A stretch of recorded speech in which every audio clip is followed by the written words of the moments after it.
شفتوا مكاريوس يا جدعان؟ راح للجيزة مع الشبان، خد سكينة وجركن بيرة. شفتوا مكاريوس يا جدعان؟ وقال مرجرجس مني جبان، ركب القطر وراح علشان يفك الكرب. قال انا رايح لاجل ما نبني كنيسة الرب، احمي حماها، احمي حماها، احمي حماها، ونولعها حرب في حرب، ونخليها كرب في كرب، وانصر ديني او ابقى يسوع في يوم الصلب.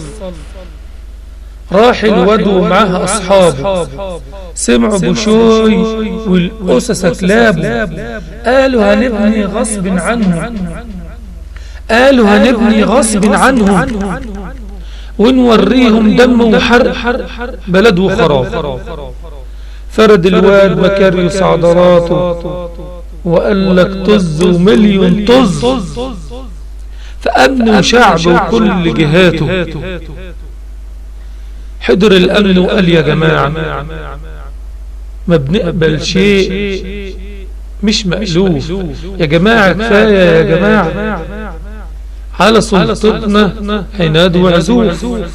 ولع مكاريوس المولوتوف وطلعت سكاكينه وسيوفه، ونادى الأنبا عليه من فوق اضرب يا ابني، اضرب يا ابني، اضرب يا ابني، ده انت خروف، احرق عور فور بور لاجل ما تاخد المصروف.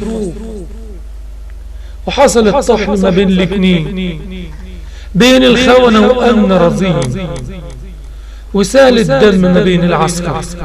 ولما الدولة هبتها تروح، تبقى الهيبة يا عم المين، تبقى يا هيبة، هي فين الهيبة؟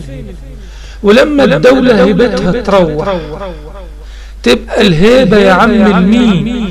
ولما ردع الخونة ده مفقود، يبقى بجد الأمر مهين. اشتد الضرب وخرج الطلق، راحت لمكاريوس منطلق. ما هو مكاريوس كان قائد فرق، اشتد الضرب وخرج الطلق، راحت لمكاريوس منطلق. ما هو مكاريوس كان قائد فرقة للبلطجة. فبتزعلوا ليه يا نصارى؟ ده مكاريوس مات، يا نصارى ده مكاريوس مات، مش قلتم عاوزين استشهاد؟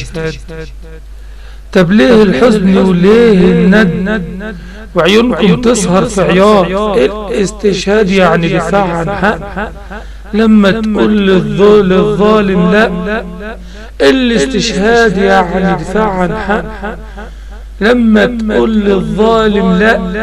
أنا لما تكون، إنما لما تكون الظالم لازم كله يقول لك لا، إنما لما تكون الظالم لازم كله يقول لك لا أو ألف لا، إنما لما تكون الظالم لازم كله يقول لك لا أو ألف لا.